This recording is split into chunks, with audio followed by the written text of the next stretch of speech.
Alimango na to, for sure. Grabe yung kamay. Tika muna.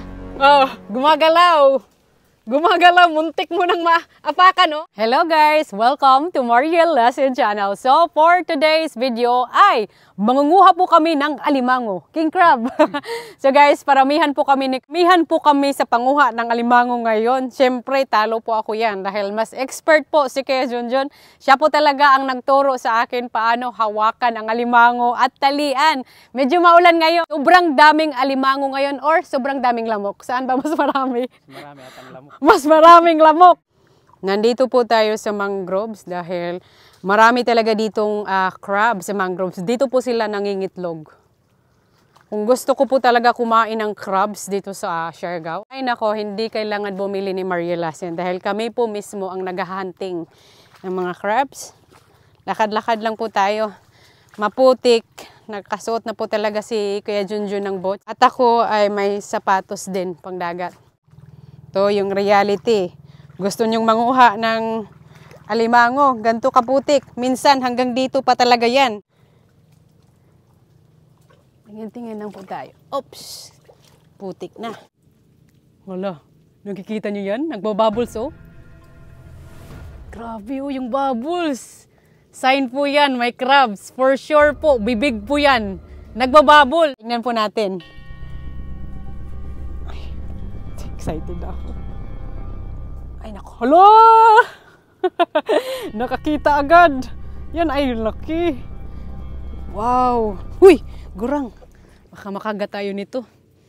Ya Junjun, nakahuli na ako. Nakahuli na ako dito. Ang laki. Uy. Kanaga. Lah, grabe yung kamay. Ito, ang sarap to. Malaki. Yung kamay oh. Tawag po to sa amin, king crabs din yan, kahit nasa mangroves po. Alam ko, sasabihin nyo, yung king crabs ay nandun lang po sa ocean. Lah, naglalakad na po, pa-skip na po siya. Tingnan nyo. Kung hawakan nyo yan, lagot tayo, ang laki. Pupunta na siya sa sa bakaw.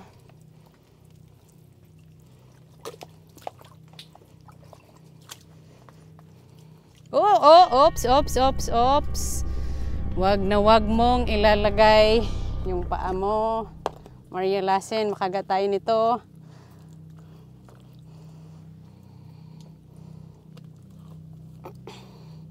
Mas malakas tayo sa crabs. Ayan. Wow. Ang saya ko. Lagay po natin dito. Dahil tatalian ko po to. Diba? Maswerte talaga si Mariel Lesson. Ay. Yung kamay, oh. Ready yan. Pag ilagay mo yung kamay mo, kagat diretso. Putol yung kamay natin. Putol ang daliri ni Mariel Lesson. Ganito po talaga ang kulay crabs sa mangroves. Medyo green. Dahil nga malapok, maputik. Ganyan po ang kulay niya. Pero same naman po yung lasa. Ito. Ang laki ng huli mo, jackpot. Jackpot, malaki nga eh. Oh, tulungan mo na lang ako pagtali. Ito nang maayos. Ay, baka makagat tayo eh. Tama ba yan? Dito, sa likod.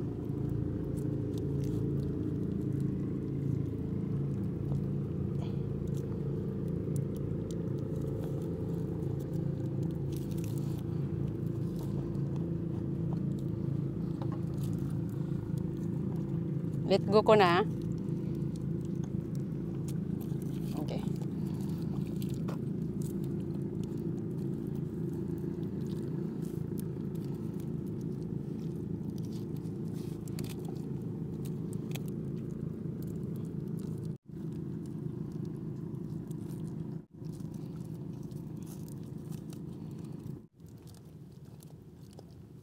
Oh, thank you.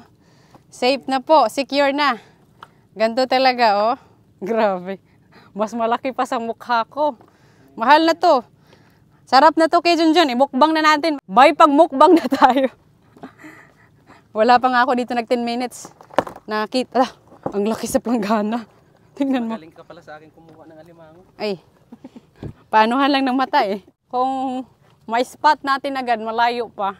Hindi, swerte-swerte lang po talaga. Andun siya sa unahan.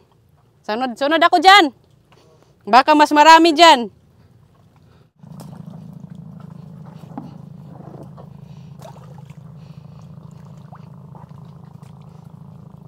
Paningkamot yun, Mariel. Alam niyo, pag maulan ay napakadami talagang lamok. Pero siguro mawawala din sila dahil pag super heavy rain, hindi na sila makalipad. Ito lang talaga ang maganda sa Siargao ba? Napakayaman ang Siargao ng mga seafood. Kung gustuhin mo talaga manguha.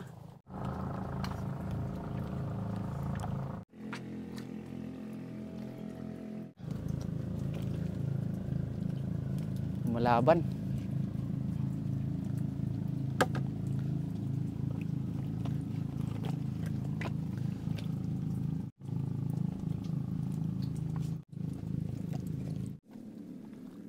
Tingnan natin. Ganito lang pagtali. Pabilisan lang to pagtali. Hindi talaga mga expert.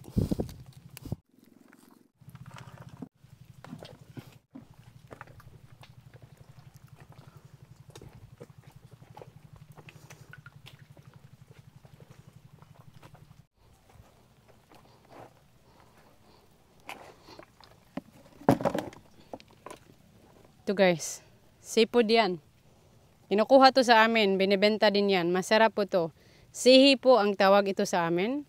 I mean, kung gustuhin mo talaga manguha nito, nandito lang to sa mga bato-bato. Diyan. Marami po sila.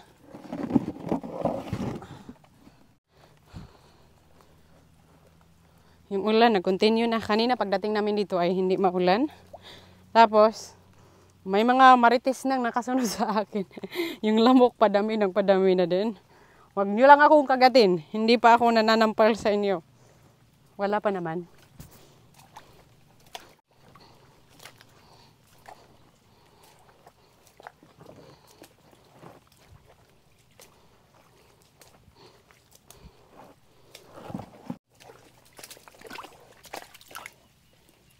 Yung delikado, pag ganun mo, baka ahas na or sawa. May mga ahas din po dito sa mangroves. Swerte-swerte lang. Swerte-swerte or malas-malas lang kung makakita kayo ng ahas. Uy! Stuck na yung... yung kamay, oh. Alimango na to, for sure. Ayan, nagtatago lang pala siya dito. Kinagat niya na, kinagat na. Ito, hindi masyadong malaki, pero good size na po to. Good size na to para hulihin.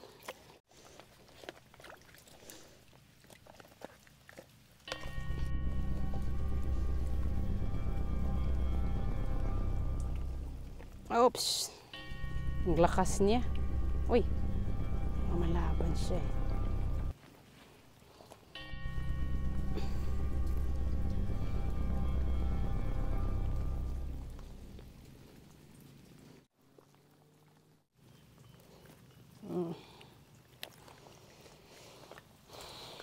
Para hindi sila mag-away. Ngiting Mariel Lasing, nakadalawa na. Wow. Buenas agad si Mariel Lasing. Nasaan na yung kahoy ko?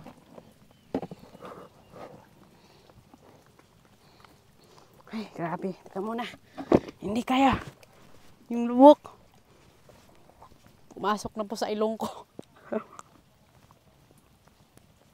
Kati ng ilong ko. Sarap kamutin. Kaso yung kamay ko.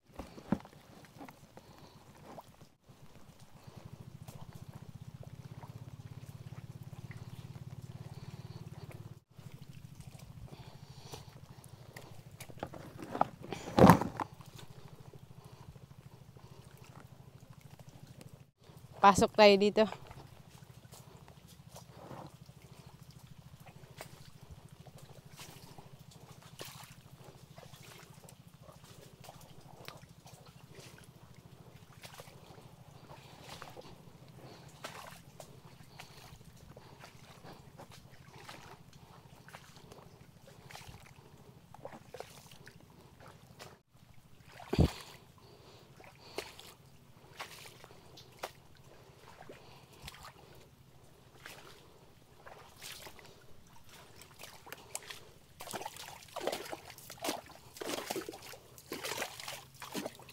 Baka may alimango dito.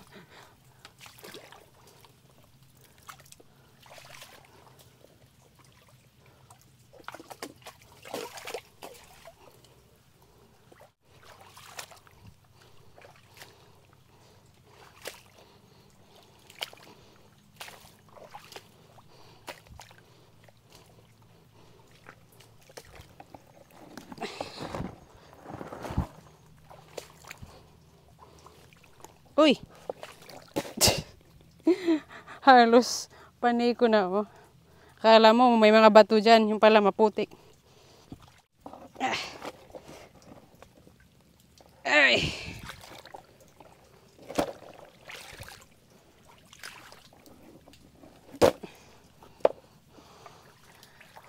Maputik. Maputik, guys. Makati din yung putik dito. Pero sabi nila sa mga nakakatanda, pag may mararamdaman ka daw kati pag nasa dagat ka or sa mga dito sa mangroves, wag ka raw magsasabi. Dahil it's just gonna get worse lang daw.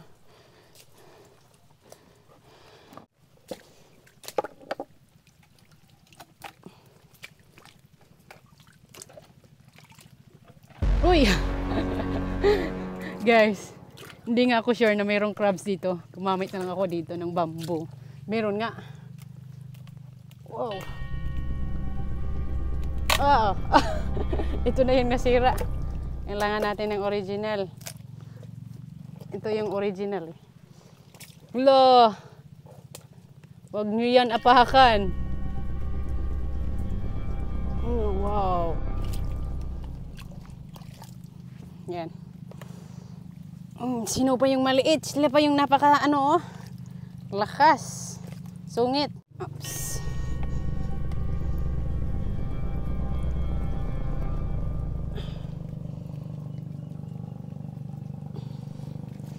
Oops. Muntik ko nang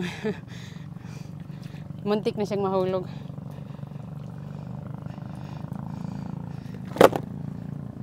Diretsuhan na siya. 3 na tayo agad. Ito yung maliit. Ito, hindi talaga sila mag-aaway. Talian pa. Oh, hindi ko pa natalian. Kinagat niya na. Ganyan po mangyari pag i-mix mo silang 3. Nag-aaway po sila at damage po talaga. Ayan. Palabas na siya. Marunong din yan, oh. Marunong din yan tumakas. Ganyan po sila ka-smart. Kaya John, marami ka na dyan. Ay, excited na tayo. Tag-iba kami ng direction. Tag-iba kami ng landas gayon. Oh.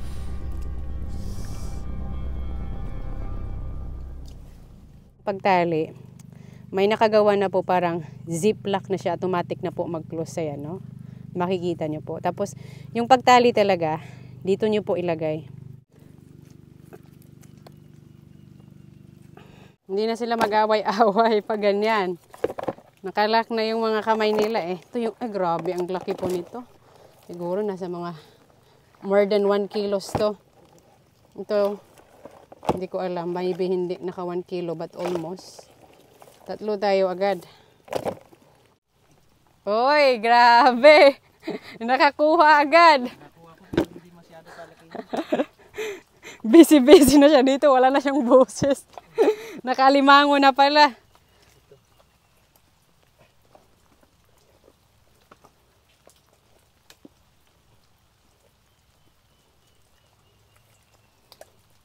Nagdala pa ng bato. Ito, tali.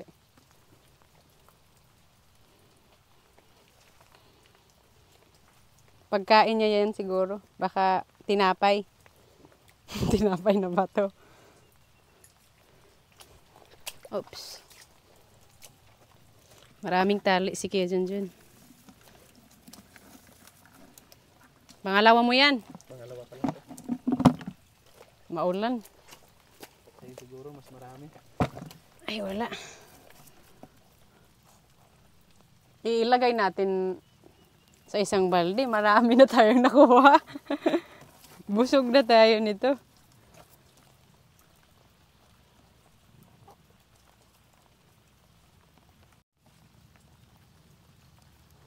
Wow.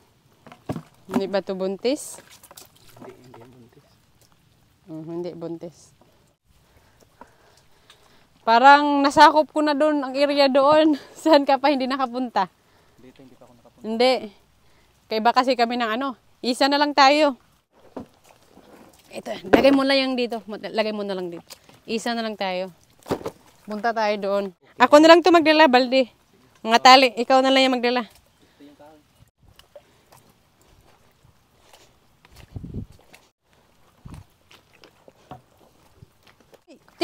Tika muna. Kita mo ba yan? Ayan, ano yan? Oh, gumagalaw. Gumagalaw, muntik mo nang maapakan, oh. Ah! Wow, ay! Hala, ang laki. Grabe yung kamay, oh. Kahit palit-liit lang siya. Malaki yung kamay. Ay, grabe. Kung hindi mo makita, diretsuhan ka lang. Buti nga, nakabutas ka. Oh, wow. Lagay natin dyan. Eh, grabe, oh. Sorry. Maglublob pala talaga sila sa putik. Nagtatago sila sa putik. Hindi mo talaga mahalata. Diretsuhan ito. Wow, pang-anim na natin yan, oh. Padami ng padami na. Gawa muna tayo ng panglak habang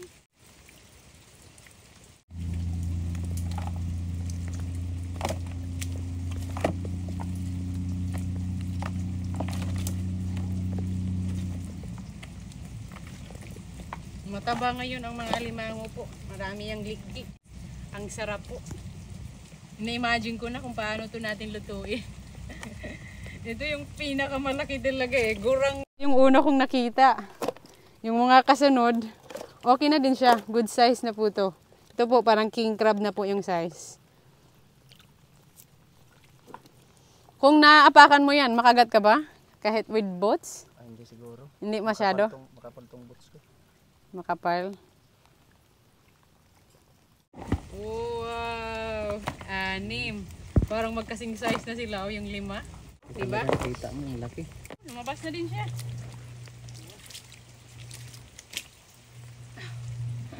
Naglalakbay. Saan ba punta mo, pre?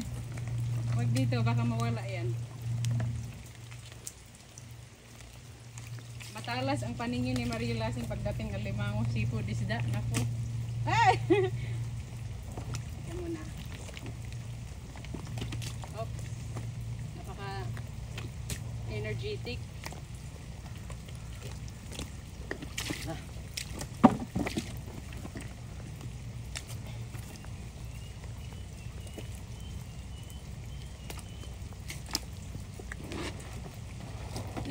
Mapupuno itong palanggana natin. Dami. Ang kati ng mukha. Makati talaga mukha ko. Dahil grabe talaga ang kati po talaga ng ano, ng putik. Kasi tingnan nyo guys, putik na putik talaga si Marielasin. Hala! May nasipit na dito oh. Ito dyan, tingnan mo. Nandito na siya sa bakaw. Naguling na siya oh. Palabasin natin yan. Oh, grabe oh. Pakasungit yan. Pas ka dito. Makagat na.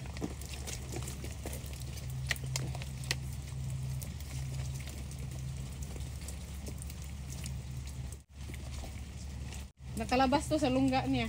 Ay, Diyos ko. Ang bigat. Tali, tali.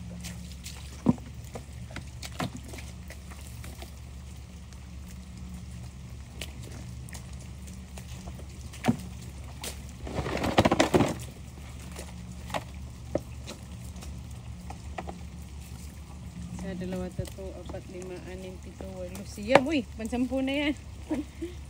Bilis natin makadami. 10 guys. Anong kakain dyan ng crabs? Oh, ang bigat. Siyempre, yung palanggana mabigat din. Pero, nasa mga ano na to eh, more than 5 kilos. More than 5 kilos na agad. Minsan, pumapasok po to sa bungsod namin. Minsan lang po. Tas grabe ang laki talaga pag may pumapasok po sa bungsod namin. Dahil yung bungsod, napapalibutan din po ng mangrove. Kaya pumapasok po talaga ito sa bungsod namin kahit yung lobster. Ingitlog yan din po dito sa mangroves. Kaya ganyan po ka-importante sa isla. Pag maraming mangroves, maraming opportunity na maraming mabubuhay na isda, seafood, maraming mangingitlog dahil dyan talaga sila nangingitlog sa mangroves. Parang may kumakapit sa kahoy. Tingnan mo.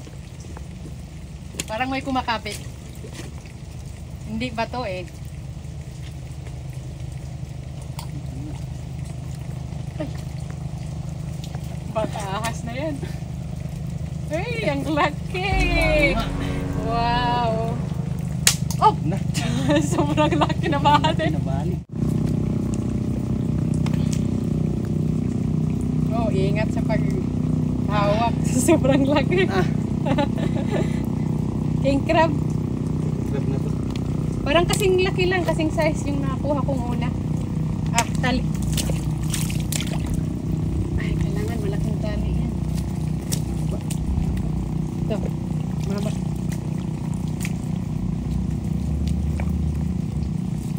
Sulit na sulit ang panguha natin ngayon ng alimango dahil wala ding tao dito. Siguro yung iba ayaw manguha ngayon ng alimango dahil maulan. It's been raining in the last few days. Pinakati na talaga ako. Mga ilang kilos? Mahigit 1 kilo pa lang. Mahigit? Ay, malaki. Ito, 2 na. 3. 4. 5.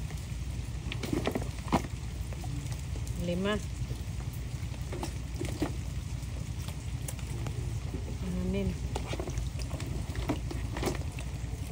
Uy, ito yung pinakamalaki, no? Ito. Dito na po kami agad. 8. 8. Siyam. Oo, 10. 11. Ay, 12. 12. Ito. Ito. Meron pa ditong isa. Ang bilis natin po. Agad, ang dami po.